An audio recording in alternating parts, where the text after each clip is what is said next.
Wah, wah, wah, Marcelino ikut di SEA Games Timnas Indonesia, targetkan emas kah? Fans Garuda harus simak ini. Nah ini nih, baru terbang ke Eropa, Sumarji akhirnya bocorkan pelatih dari negara Eropa. Kira-kira siapa ya? Yuk saksikan beritanya hingga selesai.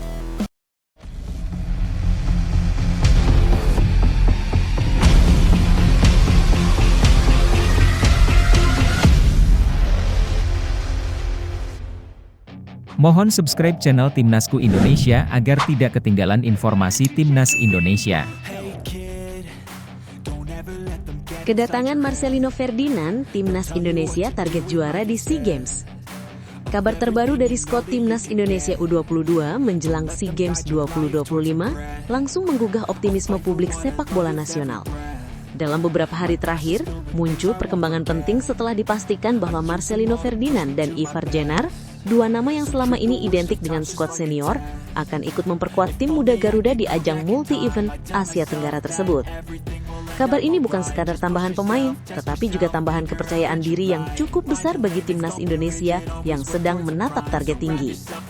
Sebelumnya, Menteri Pemuda dan Olahraga yang sekaligus menjabat sebagai Ketua Umum PSSI telah menegaskan bahwa target Timnas U22 di SEA Games mendatang adalah meraih posisi runner-up. Target ini dianggap realistis mengingat ketatnya persaingan, padatnya jadwal kompetisi, serta beberapa pemain abroad yang dikhawatirkan tak bisa bergabung tepat waktu. Namun, situasi berubah cukup drastis setelah kabar resmi datang dari Ketua BTN Sumarji yang memastikan 4 pemain abroad akan ikut berjuang di SEA Games 2025. Marcelino Ferdinand, Ivar Jenner, Mauro Zylstra, dan Dion Marks. Dengan komposisi seperti ini, publik merasa target runner-up sudah tidak kocok lagi. Target juara kembali menjadi harapan besar. Kehadiran Marcelino Ferdinand menjadi sorotan utama. Pemain muda berusia 21 tahun itu bukan hanya bintang muda, tetapi juga simbol perubahan permainan Timnas Indonesia dalam beberapa tahun terakhir. Marcelino dikenal memiliki visi bermain yang matang, kemampuan olah bola yang unggul, serta mental bertanding yang kuat di level internasional. Tak heran jika banyak fans Garuda meyakini bahwa masuknya Marcelino membuat kualitas lini tengah Timnas U22 naik satu tingkat. Kombinasi Marcelino dan Ivar Jenner yang sama-sama berpengalaman di kompetisi Eropa akan menjadi mesin baru bagi permainan menyerang skuad asuhan Indra Syafri. Sementara itu pelatih Indra Syafri dan staf pelatih terus mempersiapkan skuad terbaik. Dalam sesi latihan terakhir di Stadion Madia, total 24 pemain ikut berlatih intensif sebelum keberangkatan ke Thailand. Meski begitu, Indra hanya akan membawa 19 nama ke Chiang Mai sebagai kontingen resmi grup C. Seleksi ketat ini menunjukkan betapa seriusnya Indonesia menatap SEA Games. Bahkan pihak BTN berharap seluruh pemain abroad bisa bergabung pada tanggal 30 November hingga 1 Desember agar proses adaptasi tak terganggu. Persiapan maksimal dianggap menjadi kunci untuk mewujudkan ambisi besar di turnamen 2 tahunan ini. Bagi para pendukung Timnas Indonesia, harapan besar ini bukan sesuatu yang tiba-tiba. Pada edisi sebelumnya, Timnas Indonesia berhasil tampil sebagai juara SEA Games, sebuah pencapaian yang mengakhiri penantian panjang publik terhadap medali emas sepak bola putra. Kesuksesan tersebut membuat banyak fans percaya bahwa skuad Garuda seharusnya kembali mempertahankan gelar. Dengan komposisi pemain yang lebih matang, ditambah pengalaman berharga dari pelatih yang tahu cara meracik tim juara, banyak yang menganggap target runner-up terlalu rendah. Penambahan Marcelino justru membuat semangat optimisme itu semakin meledak. Kini, menjelang keberangkatan pada tanggal 28 November ke Chiang Mai, atmosfer di kalangan fans, pengamat, hingga internal tim terasa sangat positif. Ada keyakinan bahwa Indonesia bukan hanya mampu melewati fase grup, tetapi juga siap bersaing merebut medali emas. Tantangannya tentu tidak ringan, mengingat Thailand, Vietnam, dan beberapa rival lainnya pasti juga mempersiapkan skuad terbaiknya. Namun, dengan komposisi pemain abroad, pengalaman kompetisi internasional, dan mental juara dari edisi sebelumnya, Indonesia datang bukan sekadar peserta. Indonesia datang sebagai kandidat kuat juara. Bagaimana menurutmu? Apakah dengan hadirnya Marcelino Ferdinand, target Timnas Indonesia harus berubah menjadi juara? Atau justru tetap realistis dengan target runner-up? Tulis pendapatmu di kolom komentar.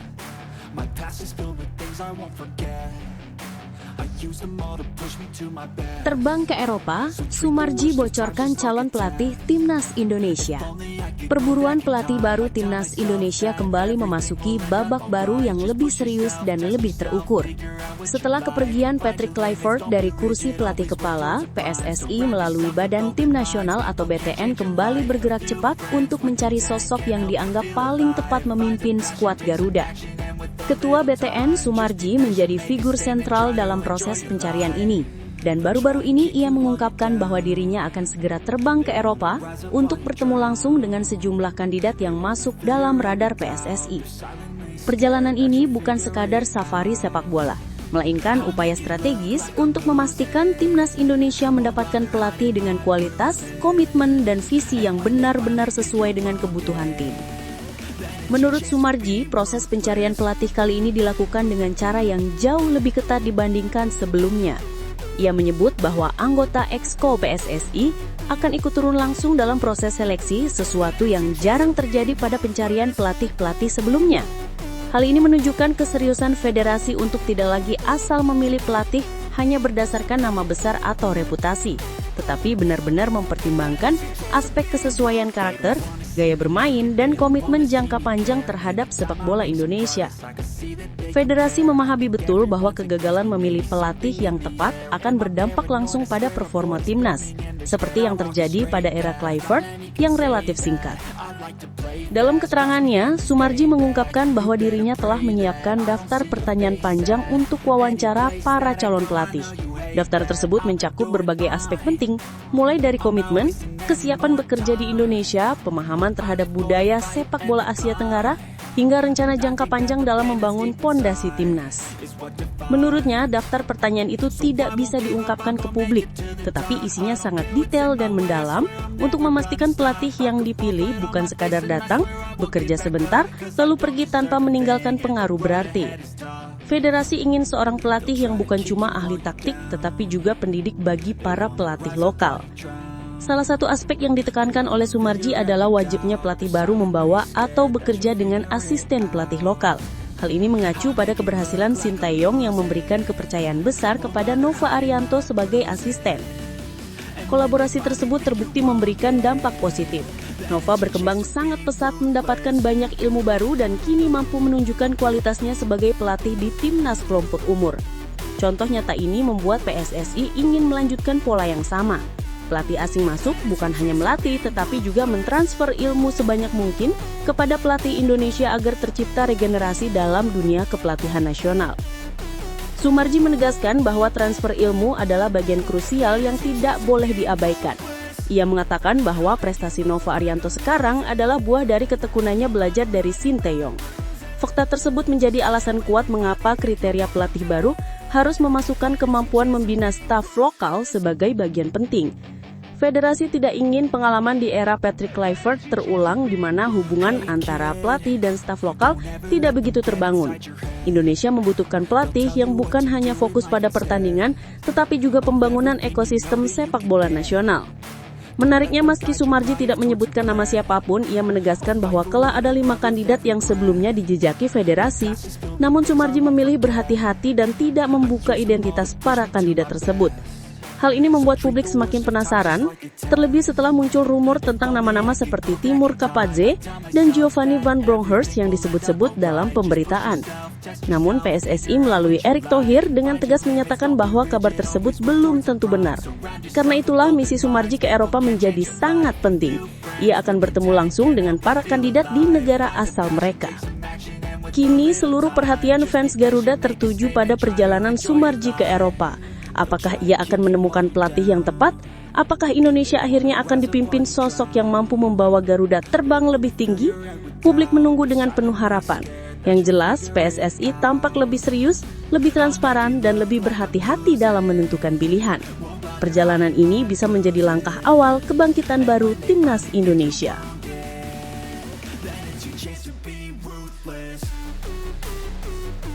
Sintayong diincar musuh Persib Bandung.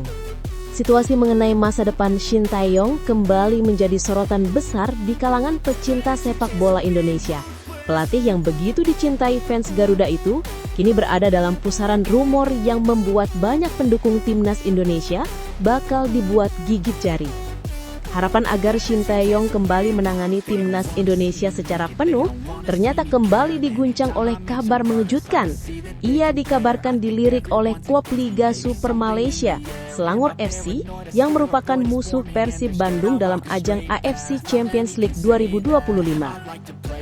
Situasi ini membuat masa depan STY kian penuh tanda tanya, terutama ketika PSSI disebut sedang fokus memburu pelatih asal Eropa untuk memimpin skuad Garuda Senayan. Rumor semakin kuat setelah Shin Tae-yong kepergok berada di Malaysia dalam beberapa hari terakhir.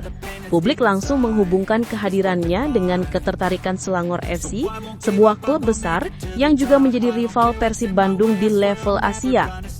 Meski belum ada pernyataan resmi dari pihak Malaysia, kemunculan STY di negara tersebut ditafsirkan sebagai bentuk komunikasi awal. Para fans Garuda pun dibuat was-was, karena Shin Tae-yong bukan sekadar pelatih biasa. Dia telah menjadi ikon yang membuka babak baru dalam sejarah sepak bola Indonesia. Sebelumnya nama Shin Tae-yong sempat digadang masuk dalam 5 kandidat pelatih baru timnas Indonesia setelah kepergian Patrick Kluivert.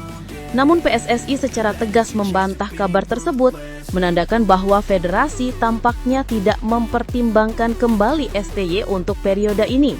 Pernyataan itu membuat para supporter kecewa karena banyak yang merasa STY masih sosok terbaik untuk memimpin tim Merah Putih.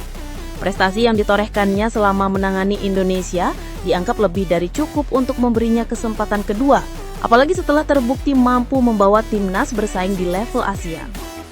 Shin Tae-yong sendiri bukan nama sembarangan dalam dunia kepelatihan.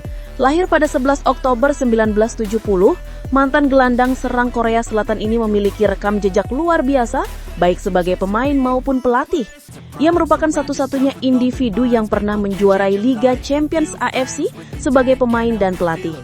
Karirnya sebagai pelatih dimulai dari level asisten di Australia, hingga menjadi pelatih utama Songnam Ilhwa Chunma dan meraih gelar Liga Champions AFC pada 2010. Pada level timnas Korea Selatan, ia mengantarkan Korea menembus Piala Dunia 2018 dan mencatat kemenangan bersejarah 2-0 atas Jerman.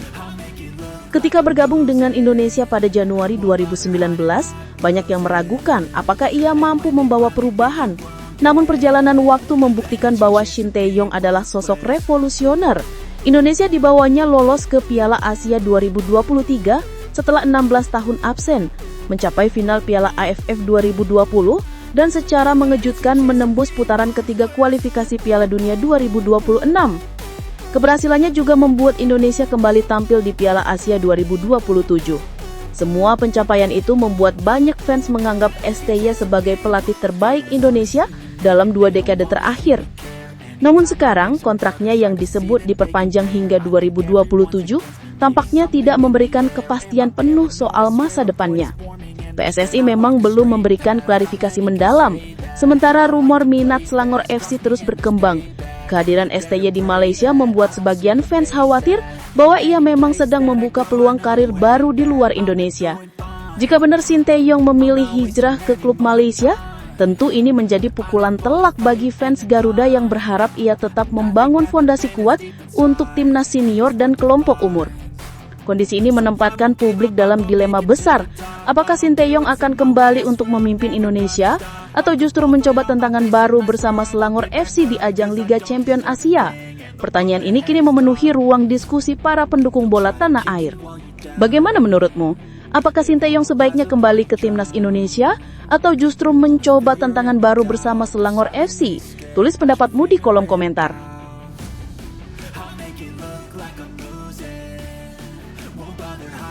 Beda dengan pelatih timnas Indonesia sebelumnya, ini alasan PSSI tertarik datangkan Giovanni van Bronckhorst. Isu mengenai calon pelatih baru timnas Indonesia kembali menghangat. Dan kali ini, nama Giovanni van Bronckhorst menjadi pusat perhatian publik. Banyak yang bertanya-tanya, mengapa PSSI begitu tertarik mendatangkan sosok yang saat ini masih menjabat sebagai asisten pelatih Liverpool? Jawabannya sederhana namun kuat, kualitas. Kualitas Giovanni bukan hanya terlihat dari rekam jejaknya di lapangan maupun kursi kepelatihan, tetapi juga dari satu hal yang sering dianggap sebagai indikator paling jelas, gaji. Jika seorang pelatih dibayar mahal, ada alasan besar di baliknya. Dan itulah yang membuat nama Giovanni terasa begitu istimewa di mata PSSI. Media Inggris mulai ramai memberitakan bahwa Giovanni van Bronckhorst benar-benar masuk radar PSSI. Bahkan Indikaila News, salah satu media yang cukup sering membocorkan informasi internal klub Premier League, menyebut bahwa Liverpool tidak akan menghalangi jika PSSI benar-benar ingin merekrut Giovanni. Artinya, peluang bagi timnas Indonesia untuk mendapatkan pelatih kelas dunia ini terbuka sangat lebar.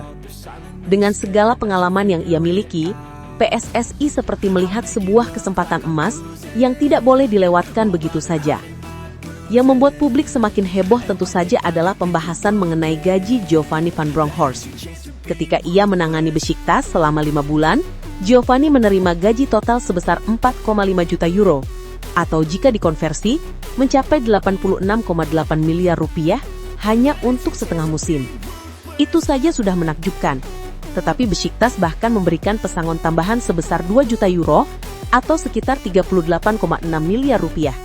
Jika dihitung, dalam waktu 6 bulan, Giovanni menerima 125,4 miliar rupiah. Nominal fantastik yang menunjukkan betapa tingginya kualitas dan nilai seorang Giovanni van Bronckhorst di mata klub-klub Eropa. Ketika angka itu dibandingkan dengan gaji pelatih timnas Indonesia sebelumnya, Patrick Kluivert, perbandingannya bagaikan langit dan bumi.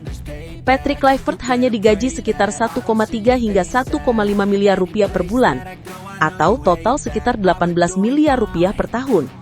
Ini berarti, gaji Kluivert selama 1 tahun masih jauh di bawah apa yang diterima Giovanni hanya dalam waktu 6 bulan. Perbedaan kualitas ini jelas terlihat melalui angka-angka tersebut. Tidak heran jika PSSI melihat Giovanni sebagai sosok yang mampu membawa timnas Indonesia naik kelas secara drastis. Maka muncul pertanyaan besar. Mengapa PSSI tertarik mendatangkan pelatih yang begitu mahal? Jawabannya terletak pada ambisi besar yang tengah dibangun.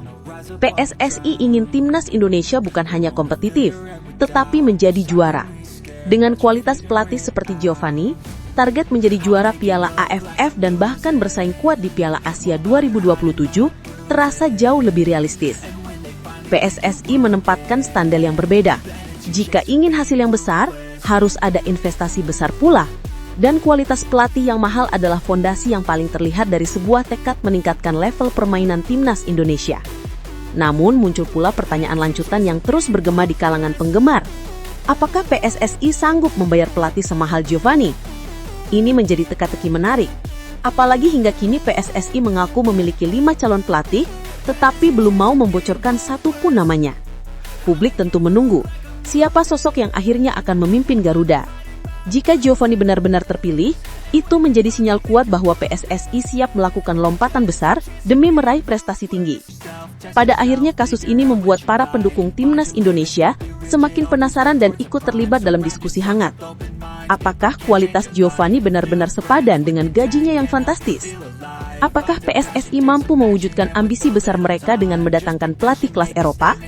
Dan yang terpenting, apakah dengan pelatih mahal otomatis gelar juara AFF dan prestasi di Piala Asia 2027 bisa lebih mudah digapai? Semua ini menjadi bahan perdebatan menarik yang pasti membuat kolom komentar ramai oleh pendapat para fans Garuda. Silakan tulis pandanganmu. Apakah PSSI harus berani membayar mahal demi kualitas? Atau sebaliknya, pelatih yang lebih murah tapi tepat strategi lebih cocok untuk timnas Indonesia?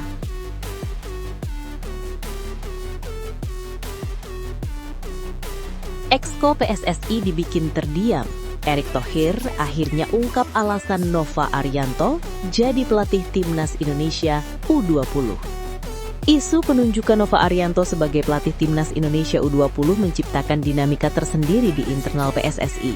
Bahkan, sejumlah kabar menyebut bahwa keputusan Erick Thohir menunjuk Nova dilakukan tanpa melibatkan Exco PSSI, sehingga menimbulkan tanda tanya besar di kalangan pecinta sepak bola nasional. Namun, usai Erick memberikan penjelasan lengkap mengenai latar belakang keputusannya, banyak pihak akhirnya memahami alasan kuat mengapa langkah cepat itu diambil.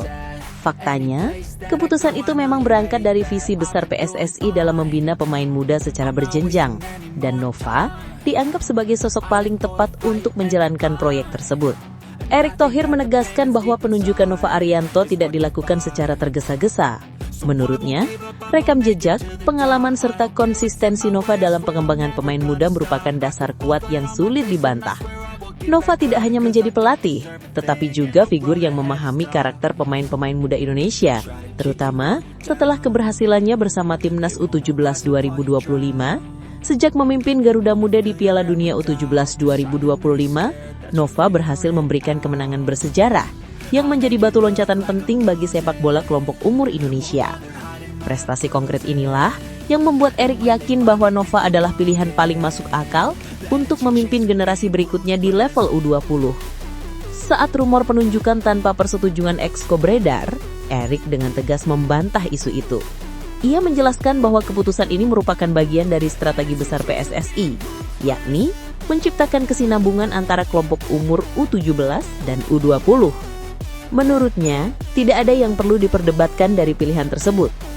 Nova adalah pelatih yang tak perlu diperdebatkan lagi, pelatih terbaik yang Indonesia miliki saat ini, tegas Erick Thohir. Ungkapan ini membuat suasana rapat sempat hening, karena Erick memberikan argumen yang sangat kuat, serta tidak terbantahkan oleh para petinggi federasi. Nova sendiri sudah resmi diperkenalkan sebagai pelatih Timnas Indonesia U20 di GBK Arena pada 20 November 2025. Promosi ini bukan hanya bentuk penghargaan atas kerjanya, tetapi juga bagian dari upaya menjaga kontinuitas pembinaan pemain. Banyak pemain yang akan mengisi skuad U20 merupakan wajah-wajah yang tampil di Piala Dunia U17 2025. Karena Nova sudah dekat dengan mereka, proses adaptasi dan pengembangan dapat berjalan lebih cepat. Nova bahkan mengatakan bahwa ada banyak aspek fundamental yang ingin ia perbaiki, terutama mental dan disiplin para pemain muda. Dua hal yang menurutnya sangat penting untuk bersaing di level internasional. Di sisi lain, Erick Thohir memandang penunjukan Nova sebagai investasi jangka panjang bagi sepak bola Indonesia. Ia menilai bahwa sudah saatnya pelatih lokal mendapatkan ruang yang lebih besar untuk berkembang. Dalam pernyataannya, Erick menegaskan bahwa keberpihakan pada pelatih lokal adalah standar baru PSSI.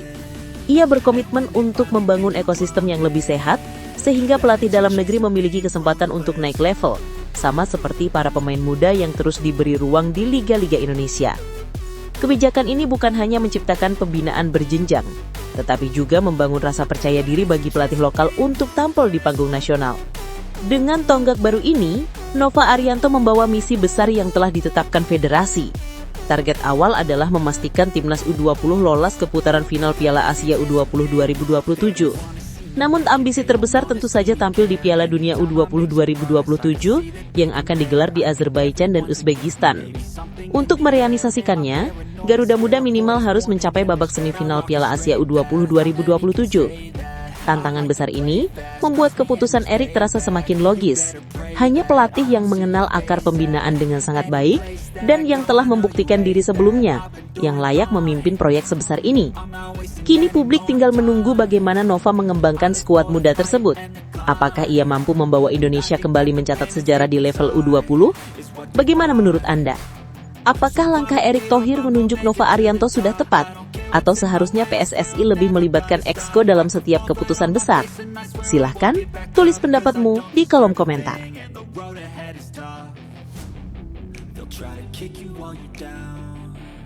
Timnas Indonesia hadapi Singapura di laga perdana SEA Games. Timnas Indonesia U22 tengah memasuki fase penting dalam perjalanan mereka menuju SEA Games 2025. Laga perdana akan mempertemukan Garuda Muda dengan Singapura pada Jumat 5 Desember 2025. Sebuah pertandingan yang diprediksi menjadi barometer awal kekuatan Indonesia di turnamen 2 tahunan tersebut. Pertandingan ini menjadi sangat ditunggu-tunggu karena Indonesia datang sebagai juara bertahan setelah meraih medali emas pada SEA Games 2023. Dengan status itu, ekspektasi publik tentu melambung tinggi. Para pecinta sepak bola nasional ingin melihat apakah skuad asuhan Indra Syafri mampu mempertahankan tradisi emas sekaligus menunjukkan dominasi sejak laga pertama. Indonesia tergabung di grup C bersama Singapura, Filipina, dan Myanmar. Komposisi grup ini dianggap cukup menantang, terutama karena Singapura dan Myanmar dikenal memiliki fisik yang kuat. Sedangkan Filipina sedang berkembang pesat lewat strategi naturalisasi yang agresif. Karena itulah duel perdana melawan Singapura akan menjadi ujian mental dan konsistensi bagi Garuda Muda. Laga ini sendiri akan berlangsung di Stadion 700th Anniversary Chiang Mai, Thailand. Sebuah stadion bersejarah yang sering menjadi saksi pertandingan intens pada ajang-ajang internasional. Thailand sebagai tuan rumah tentu punya atmosfer sepak bola yang khas, dan Indonesia harus mampu beradaptasi dengan cepat. Rencana keberangkatan timnas Indonesia pun sudah disusun. Erick Thohir selaku Menteri Pemuda dan Olahraga sekaligus Ketua Umum PSSI memastikan bahwa persiapan tim berjalan sesuai jadwal. Ia menyebut sebagian tim sepak bola akan berangkat pada 28 November, sementara rombongan besar akan menyusul pada tanggal 3 hingga 5 Desember, menyesuaikan agenda resmi yang masih menunggu konfirmasi. Langkah ini diambil agar pemain bisa beradaptasi lebih cepat dengan kondisi cuaca serta lapangan di Thailand. Persiapan matang memang menjadi kunci, mengingat Indonesia tidak boleh lengah meskipun berstatus juara bertahan. Pelatih Tindra Syafri sebelumnya telah memanggil 30 pemain untuk mengikuti pemusatan latihan sebagai tahap seleksi akhir. Dari jumlah tersebut, hanya 23 pemain yang akan dibawa ke Thailand, artinya 7 nama harus merelakan mimpinya untuk tampil di SEA Games 2025. Kehadiran pemain keturunan kembali memberi warna dalam skuad Garuda Muda.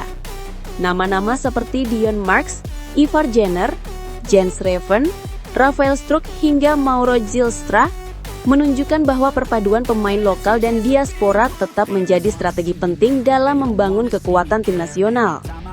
Meski begitu, hanya Rafael Struijk dan Jens Reven yang berkiprah di Liga Indonesia musim ini, sementara lainnya bermain di Eropa. Di sisi lain, komposisi pemain lokal juga tidak bisa diremehkan. Banyak nama yang sudah mencuri perhatian sejak tampil di Liga 1 maupun kompetisi kelompok umur. Kehadiran kiper muda seperti Cahya Supriyadi dan Dava Fasya menjadi sorotan, sementara barisan belakang diperkuat pemain-pemain yang sudah berpengalaman seperti Muhammad Ferrari, Kadek Arel, dan Kakang Rudianto. Di lini tengah, sosok Arhan Fikri dan Ivar Jenner menjadi motor permainan yang diharapkan mampu menjaga stabilitas tim. Untuk lini depan, Indra memiliki opsi penyerang yang bervariasi, mulai dari gaya eksplosif Hoki Caraka hingga ketenangan Rafael Struijk. Singapura sebagai lawan pertama tentu tidak boleh dianggap enteng. Mereka dikenal sebagai tim yang selalu tampil disiplin dan kerap memberikan kejutan pada laga pembuka. Dengan karakter permainan cepat dan mengandalkan fisik, timnas Indonesia wajib tampil tanpa celah sejak menit pertama. Pertandingan pertama seling menentukan arah perjalanan di babak grup, dan Indra Syafri pasti memahami tekanan itu. Apalagi jadwal pertandingan cukup padat, karena setelah Singapura, Indonesia akan menghadapi Filipina pada 8 Desember dan Myanmar pada 12 Desember. Dengan segala persiapan dan komposisi pemain yang dimiliki saat ini, masyarakat Indonesia berharap banyak bahwa Garuda Muda mampu mempertahankan gelar dan menunjukkan permainan terbaiknya. Laga kontra Singapura menjadi ujian awal sekaligus kesempatan untuk menegaskan bahwa Indonesia masih layak disebut Raja Sepak Bola Asia Tenggara di level U22. Bagaimana menurut Anda? Apakah Indonesia mampu kembali mengawali SEA Games dengan kemenangan meyakinkan? Silakan tulis pendapatmu di kolom komentar.